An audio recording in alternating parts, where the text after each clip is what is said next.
बिस्मिल्लाहिर्रहमानिर्रहीम। Dear students, अस्सलाम वालेकुम। बेटा आज चैप्टर नंबर 4 में हमारा लेक्चर नंबर 9 है, जो कि एक्सरसाइज के शॉर्ट क्वेश्चन से मुतल्लिक़ है। ख़ासा सिंपल और आसान लेक्चर है, कोई इसमें मुश्किल ऐसी चीज़ नहीं है, लेकिन चंद टेक्निकल पॉइंट्स हम इसमें से डिस्कस करेंगे। आज का पहला क्वेश्चन ये है कि अगर किसी शख्स के बारे में आपके क्वेश्चन बुक के मुताबिक ये है कि एक शख्स है जिसने ग्रॉसरीज का सामान एक बैग में डाला हुआ है और वो उठाए किसी दोस्त के साथ खड़े होकर बातें कर रहा है, और साथ ही एक गाड़ी खड़ी है जिसका इंजन स्टार्ट है लेकिन गाड़ी चल नहीं रही। हमसे पूछा गया कि from standing point of view उन दोनों का वर्क क्या होगा या उन दोनों के दरमियान क्या चीज़ सिमिलर होगी। तो पहली बात याद रखें कि जो शख्स ग्रॉसरी का सामान होल्ड करके खड़ा है उसने फोर्स लगा रखी है, मगर चूँकि वो मूव नहीं कर रहा, उसका डिस्प्लेसमेंट ज़ीरो, लिहाजा वर्क क्या होगा, ज़ीरो। सिमिलर सिचुएशंस उस गाड़ी के अंदर है जिस गाड़ी का इंजन स्टार्ट है तो वो गाड़ी फोर्स अप्लाई कर रही है, मगर उसके नतीजे में गाड़ी मूव नहीं कर रही, उसका डिस्प्लेसमेंट ज़ीरो, वर्क क्या है, ज़ीरो। तो दोनों के अंदर सिमिलर सिचुएशन ये है कि दोनों का डिस्प्लेसमेंट ज़ीरो है और दोनों का वर्क क्या है, ज़ीरो। जैसे मैंने मेंशन किया एफ डी कॉस थीटा, जब डिस्प्लेसमेंट ज़ीरो होगा तो वर्क दोनों का क्या होगा, ज़ीरो। क्वेश्चन नंबर 2 ये है कि हमारे पास 10 किलोग्राम की एक बॉडी जो अर्थ सरफेस पे है, हम उसको एक सर्टन हाइट 10 मीटर तक उठा के ले जाते हैं। बताएं इस बॉडी को ज़मीन की सतह से 10 मीटर की हाइट तक उठाने में कितना वर्क होगा, और ये वर्क मैयर करें इन किलो जॉल, जॉल में नहीं किलो जॉल मैयर करें। सबसे पहली बात, जब इस बॉडी को ज़मीन की सतह से ऊपर उठाया जाता है तो वो वर्क उस बॉडी के अंदर as a potential energy store होता है। इट मीन हम उस वर्क को मैयर करेंगे किसके ज़रिए, by potential energy. So work is equal to potential energy and potential is equal to mgh। m क्या है, मैस 10, g 9.8, h की कीमत क्या है 10, सबको मल्टीप्लाई करें तो ये 980 रिजल्ट आता है। 980 क्या होगा, जॉल। अगर हम जॉल में आंसर देंगे तो हमारा आंसर दुरुस्त इसलिए नहीं माना जाएगा क्योंकि क्वेश्चन में कंडीशन है कि किलो जॉल में आंसर दें। सो 980 को आप किससे डिवाइड करेंगे, 1000 से, लिहाजा जब डिवाइड करें तो 0.980 किलो जॉल, ये हमारे पास क्या आएगा, आंसर आएगा। क्वेश्चन नंबर 3 के अंदर हमारे पास ग्राफ से मुतल्लिक़ के क्वेश्चन है कि अगर किसी बॉडी के ऊपर फोर्स अप्लाई की जाए और बॉडी डिस्प्लेसमेंट L तय करे, अगर हम फोर्स के अंदर 2F का इजाफा कर दें और डिस्प्लेसमेंट उसके नतीजे में 3L तक चला जाए तो बताएं टोटल वर्क अंडर ग्राफ क्या होगा। पहले ज़रा ग्राफ को थोड़ा सा समझते हैं। जब आप लोगों ने F फोर्स अप्लाई की तो डिस्प्लेसमेंट कितना पैदा हुआ, L। अगर इस लाइन को आप यहाँ तक मिलाएं तो ये आप लोगों के पास एक पोर्शन हासिल होता है, ये वाला, जिसको मैं थोड़ा सा निशान ज़्यादा कर देता हूँ ऐसे, ठीक। अगर वो F के अंदर 2F का इजाफा करे तो ज़ाहिर है कहाँ तक चला जाएगा, 3F तक, और 3F तक जाएगा तो L की कीमत कहाँ तक आ जाएगी, 3L तक। हम उस लाइन को सीधा नीचे आता। अब ग्राफ यहाँ से लेके यहाँ गया, फिर यहाँ से लेके यहाँ तक पहुँचा। उस ग्राफ के नीचे कितना एरिया बनता है, एक तो ये छोटा सा टुकड़ा है उसका एरिया अलग निकालेंगे, और ये जो बड़ा आपको नज़र आ रही है एक रेक्टेंगल सी, इसका एरिया हम क्या निकालेंगे, अलग निकालेंगे। तो ये पहले मैंने मेंशन कर दिया कि work is equal to area of the graph and this graph between the force and क्या है, displacement. Work is equal to area, सबसे पहले इस टुकड़े का एरिया निकालें तो F ज़रब L, FL आएगा, और इस टुकड़े का एरिया निकालेंगे तो ये इसकी लंबाई कितनी होगी, 2L, जबकि इसकी चौड़ाई कितनी होगी, 2L, और लंबाई कितनी होगी इसकी, 3F। लिहाजा 3F multiple 2L is equal to क्या होगा, 6FL। एक FL ऐड करेंगे, टोटल इसका वर्क किस चीज़ के बराबर हो जाएगा, 7FL, और यही इसका वर्क होगा, यही इसका क्या होगा, एरिया होगा।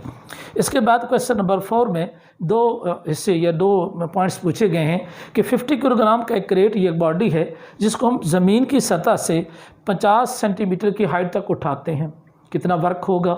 इसी क्वेश्चन को पूछा गया अगर यही 50 किलोग्राम की बॉडी हॉरिजॉन्टल सतह के ऊपर पड़ी है और उसके ऊपर 50 न्यूटन की फोर्स लगा के हम 2 मीटर के फासले तक धकेलते हैं, बताएं यहाँ वर्क क्या होगा, और फिर ये बताएं कि वर्क पावर केस 1 में ज़्यादा होगा या केस 2 के अंदर ज़्यादा होगा। थोड़ी सी मैं सिमिलर सिचुएशन बताऊं, ये बॉडी 50 किलोग्राम है, ये बॉडी भी 50 किलोग्राम है, ये बॉडी जस्ट आधा मीटर ऊपर जाती है, ये बॉडी 2 मीटर का फासला तय करती है। हमसे सवाल ये पूछा गया कि दोनों का वर्क मालूम करें। सबसे पहले जिस बॉडी को उठाया जा रहा है उसके अंदर work equal to potential energy होगा, और पोटेंशियल का फार्मूला है mgh, m50, g 9.8, h 0.5, ये सेंटीमीटर है, इसको मीटर में कन्वर्ट करेंगे तो ये किसके बराबर आ जाएगा, 0.5 मीटर्स में। जब इसको हल करते हैं तो आंसर हमारे पास आता है 245 जॉल इस बॉडी को लिफ्ट करने के लिए फोर्स वर्क किया जाएगा। अब जो बॉडी 50 किलोग्राम की है 2 मीटर हॉरिजॉन्टली मूव करती है, फोर्स कितनी अप्लाई करते हैं 50 न्यूटन, यानी इसको हम ऐसे धकेल के ले जाते हैं, तो फिर वर्क कैसे होगा, तो फिजिकली वर्क जो है क्या होगा, एफ डॉट डी यानी force multiple displacement is equal to 100 joule. अब वाज़ेह तौर पर नज़र आ रहा है कि ये 100 जॉल है और ये किसके बराबर है 245। इसका मतलब केस नंबर 1 में हमारा वर्क ज़्यादा होगा केस नंबर 2 के मुकाबले में, क्योंकि जब बॉडी को हम उठाते हैं तो we move against the field, इसलिए वर्क ज़्यादा हो रहा है। और यहाँ पे हम बॉडी को फील्ड के खिलाफ उठा नहीं रहे, हम फील्ड के साथ साथ लेके जा रहे हैं। इसका मतलब यहाँ अगेंस्ट द फील्ड हमें कोई वर्क नहीं करना पड़ा, वहाँ अगेंस्ट द फील्ड होने की वजह से वर्क की मकदार क्या है, ज़्यादा है। क्वेश्चन नंबर 5 है कि अगर कोई बॉडी या किसी जिस्म के बारे में कहा जाए कि 1 जॉल पोटेंशियल एनर्जी रखती है, इसका क्या मतलब है। अगर हम उसमें पूछें कि इसकी रीज़न क्या है, यानी वो अपनी वजह क्या बताता है, तो ज़रा एनर्जी की डेफिनेशन बताएंगे। The capacity of the body to do a work is called energy, capacity of the body to do work due to its position is called potential energy. अगर कोई बॉडी 1 जॉल पोटेंशियल एनर्जी रखती है तो इसका मतलब ये है कि वो बॉडी 1 जॉल वर्क कर सकती है, किसकी वजह से, अपनी किसी पोजीशन या ओरिएंटेशन की वजह से। तो हम इसका जवाब क्या देंगे कि 1 joule potential energy means body has capacity to do a work of 1 joule due to its position, due to its orientation, it is called 1 joule क्या होगा, पोटेंशियल एनर्जी। इसलिए मैंने ये नीचे उसको मेंशन कर दिया था। इसके बाद आते हैं क्वेश्चन नंबर 6 पे। क्वेश्चन नंबर 6 के अंदर ये है कि ये ग्राउंड लेवल है, साथ एक दीवार है, दीवार के ऊपर एक शेल्फ बनी हुई है, उस शेल्फ के ऊपर एक बॉडी रखी जिसकी मैस क्या है, m है। इस शेल्फ की इस साथ दीवार के साथ एक टेबल पड़ी हुई है, टेबल की ज़मीन की सतह से हाइट h2 है और टेबल से ऊपर उस शेल्फ की हाइट कितनी है, h1 है। स्टूडेंट से सवाल पूछा गया कि बताएं इस बॉडी की पोटेंशियल जी क्या है। अब याद रखना ये बॉडी शेल्फ के ऊपर पहले से पड़ी है, इसकी टेबल से हाइट कितनी है, h1, और टेबल की अपनी हाइट ज़मीन से कितनी है, h2। एक स्टूडेंट कहता है कि सर इसकी पोटेंशियल एनर्जी है mgh1, दूसरा स्टूडेंट कहता है नहीं सर इसकी पोटेंशियल एनर्जी है mgh1 प्लस h2। इनमें से कौन सा दुरुस्त है, ये सवाल है। जवाब ये कि potential energy is always measured with to some reference point. Potential energy हमेशा किसी रेफरेंस पॉइंट से ली जाती है। अगर तो इसकी रेफरेंस को इस पॉइंट से माना जाए, यानी टेबल की सतह से रेफरेंस मानी जाए, तो फिर इसकी पोटेंशियल एनर्जी आएगी mgh1। अगर इसका रेफरेंस ग्राउंड से लिया जाए तो फिर पोटेंशियल एनर्जी आएगी mgh1 plus h2। It mean both students are correct, क्योंकि जो कहता है कि mgh1 है वो पोटेंशियल एनर्जी किसके लिहाज से लेता है, टेबल सरफेस के लिहाज से, और जो ग्राउंड के लिहाज से लेता है वो क्या लिखेगा, mgh1 प्लस h2। क्या ये दोनों के आंसर दुरुस्त हैं? यस, दोनों का आंसर दुरुस्त है, क्योंकि यहाँ रेफरेंस को फिक्स नहीं किया गया था, लिहाजा दोनों अपने अपने रेफरेंस के लिहाज से दुरुस्त आंसर दे रहे हैं। क्वेश्चन नंबर 7, इसमें यह कहा गया कि एक रॉकेट जब मूव करते करते खलाक से फ़िज़ा में दाखिल होता है, फ़र्ज़ करें ये फ़िज़ा का एरिया है, तो रॉकेट जब पीछे से मूव करते यहाँ दाखिल होता है तो पहले वो नॉर्मली होता है, लेकिन जैसे रॉकेट की एंट्री फ़िज़ा के अंदर होती है उसकी ये जो नोज़ कोन होती है, यानी फ्रंट का जो कोन सी होती है, वो हार्ट होने शुरू हो जाती है। उस हार्ट होने से उसमें हीट एनर्जी आती है। Where does heat energy comes, ये हीट एनर्जी उसके अंदर कहाँ से आ जाती है। तो एक्चुअली होता ये है कि जब रॉकेट मूव करता है तो उसके पास कौन सी एनर्जी होती है, काइनेटिक एनर्जी। जब वो खलाक के अंदर रहता है तो उसको रास्ते में किसी किस्म के फ्रिक्शन का सामना नहीं होता, लेकिन जैसे ही वो हमारे एटमॉस्फेयर में दाखिल होता है डस्ट पार्टिकल एयर के मालिक्यूल के साथ उसका टकराव होता है और जिससे कौन सा मल पैदा होता है, फ्रिक्शन पैदा होती है।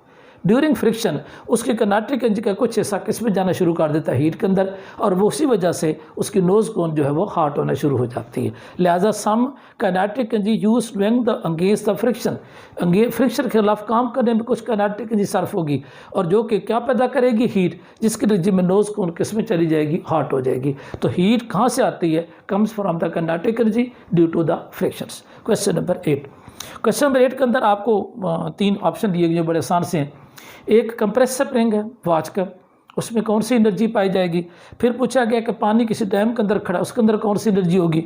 फिर एक गाड़ी मूव कर, इसके अंदर कौन सी एनर्जी। बड़ा आसान सी बात है, जब कंप्रेसर स्प्रिंग होगा तो इलास्टिक पोटेंशियल एनर्जी होगी, और जब वाटर हाई डैम ज़मीन के से बुलंदी के ऊपर होगा तो ग्रेविटेशनल पोटेंशियल एनर्जी होगी, और अगर कार मूव कर रही है तो कौन सी एनर्जी होगी, काइनेटिक एनर्जी। सिंपल सी बात। क्वेश्चन नंबर 9 पे आते हैं।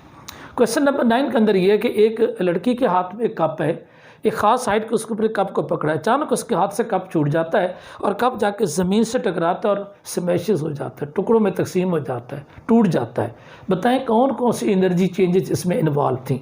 तो सबसे पहले जब उसने कप को यहाँ पकड़ा हुआ था तो कौन सी एनर्जी है उसके पास? Potential energy. जब उसके हाथ से छूटा है तो वो मूव करेगा, कौन सी एनर्जी उसमें आ जाएगी? काइनेटिक। सो पोटेंशियल किस में ट्रांसफर हो गई है? काइनेटिक के अंदर। जब वो मूव करते करते ज़मीन से जाकर टकराएगा तो ज़ाहिर ब्रेक करने में कुछ वर्क लगेगा, तो काइनेटिक का कुछ हिस्सा किस में शिफ्ट हो जाएगा? वर्क में। जब वो टूटेगा तो साउंड पैदा होगी, काइनेटिक का कुछ हिस्सा किस में चला जाएगा? साउंड में। जब उसके टुकड़े उड़ेंगे तो कुछ उनकी काइनेटिक एनर्जी होगी, ये काइनेटिक का कुछ हिस्सा उनको चला जाएगा। और अगर टकराव के दौरान फ्रिक्शन का अमल पैदा हुआ तो उसमें हीट भी पैदा होगी। इस तरीके से पोटेंशियल पहले किस में कन्वर्ट होगी? काइनेटिक में। फिर काइनेटिक किस में जाएगी? वर्क में। साथ हीट पैदा करेगी, साथ साउंड, और इस तरीके से एनर्जी मुख्तलिफ प्रोसेस से चेंज होगी। सब gravitational potential into kinetic energy, kinetic into work to break, and साथ ही उसमें साउंड, हीट और काइनेटिक एनर्जी ऑफ क्या होगा? पीसेस होगा। क्वेश्चन नंबर 10 सिमिलर क्वेश्चन है। क्वेश्चन नंबर 10 के अंदर ये कि गुलेल के जरिए एक बच्चे ने एक पत्थर को फेंका है और वो पत्थर किसी ग्रीन हाउस विंडो से टकराता है और शीशे को तोड़ देता है। बताएं कौन कौन सी एनर्जी चेंजेस इन्वॉल्व होंगी? पहले थोड़ा सा विजात समझा तो यूलेल क्या होती है। ये आप चूँकि कम है इसका इस्तेमाल, ये बुनियादी तौर पर जैसे इंग्लिश का वाई होता है ऐसे करके ये बनी होती है। इसके नीचे एक स्टेम होता है, ऐसे नीचे मोटा सा, ऊपर उसके 2 सिरे बने होते हैं इस किस्म का। इधर भी रबड़ बांधा होता है, इधर भी रबड़, ये रबड़ दोनों आपस में ऐसे जुड़े होते हैं, यानी एक रबड़ का सिरा इधर है, एक रबड़ का सिर इधर है, और पीछे रिबन से बन जाता है। इस रिबन के अंदर पत्थर लगाते हैं या पत्थर को रखते हैं और ज़ोर से पीछे ऐसे खींचते हैं। जब पीछे खींचेंगे तो आप जो वर्क करेंगे वो रबड़ के लचक की वजह से उसके अंदर स्टोर होता जाएगा, और इसे कौन सी एनर्जी कहेंगे? Elastic potential energy. ये वो पत्थर पीछे खींचा, इसमें कौन सी एनर्जी स्टोर होगी? Elastic potential. जैसे गुलेल वाले इस रबड़ को या पत्थर को छोड़ा जाता है तो पत्थर तेज़ी से आगे मूव करता है। Then this kinetic potential energy convert into कौन सी एनर्जी में चली जाती है जी? Kinetic energy. जब ये पत्थर मूव करते करते ग्रीन उस विंडो से जाकर टकराता है तो जब वह उसको तोड़ेगा तो काइनेटिक का कुछ हिस्सा किस में इस्तेमाल होगा? वर्क में। और वहाँ क्या पैदा होगी? साउंड।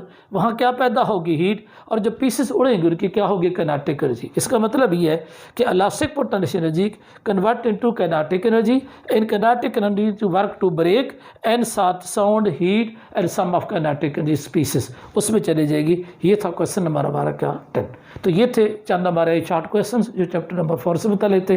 तो इंशाल्लाह मिलेंगे नेक्स्ट लेक्चर में न्यूमेरिकल के साथ। उस वक्त तक के लिए अल्लाह हाफिज़।